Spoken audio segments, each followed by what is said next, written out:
ঢাকা চট্টগ্রাম মহাসড়কের কুমিল্লার ১৪ গ্রামের নালবাগ এলাকা যেন ফুলের রাজ্য।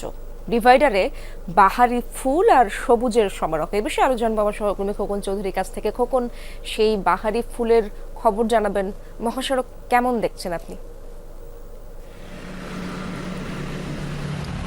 ইসরাত, ঢাকা চট্টগ্রাম মহাসড়কের কিন্তু কুমিল্লার যে দাউদকান্দি, সেখান থেকে প্রায় ১৯২ কিলোমিটার, অর্থাৎ চট্টগ্রামের সিটি গেট পর্যন্ত, তার ভিতরে কিন্তু ১৪১ কিলোমিটার এলাকায় কিন্তু এই ধরনের বাহারি ফুলে প্রকৃতির যে অপরূপ স্বাদ সেটি সেজেছে। আপনি জানেন যে আসলে গ্রীষ্মকালের মধ্যে হালকা বৃষ্টিতে কিন্তু নতুন রূপে নতুন উদ্যমে কিন্তু জেগে উঠেছে এই সমস্ত ফুল। ফলে যারা এই রোডে চলাচল করেন সাধারণ মানুষের মধ্যে কিন্তু এই লম্বা পথে কিন্তু আসলে লম্বা জার্নির মধ্যে কিন্তু একটি আলাদা প্রশান্তির জায়গা তৈরি করেছে। এখানে কিন্তু সোনালু, জারুল, কুরচা, কৃষ্ণচূড়া এবং বিভিন্ন প্রজাতির ফুল কিন্তু ফুল এবং ফল পাশাপাশি দুটোই কিন্তু এখানে রয়েছে। অর্থাৎ ঢাকা চট্টগ্রামের মহাসড়কের যে ডিভাইডারগুলো রয়েছে সেগুলোতে কিন্তু একটি অপরূপ সাজে কিন্তু সেজেছে এবং এই সাজ দেখতে দেখতে কিন্তু অনেকে এখানে আসেন, একটি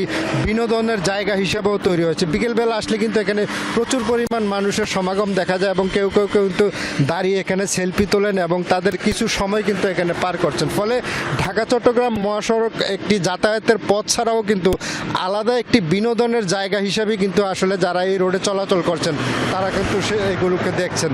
তো ফলে এই জায়গাটি কিন্তু একটি সাধারণ মানুষের একটি প্রশান্তির জায়গা হিসেবে তৈরি হয়েছে। তো সাধারণ মানুষ যেটি বলছেন যে এই সমস্ত যে প্রকৃতির টানে যেটি বেড়ে ওঠা এসব ফুল ফলাদি গাছ যেন প্রকৃতভাবেই যাতে সংরক্ষণ করা হয়, সেইটুকু আসলে বলছেন যে সাধারণ মানুষ যাতে এই সমস্ত গাছকে সংরক্ষণ করা হয়।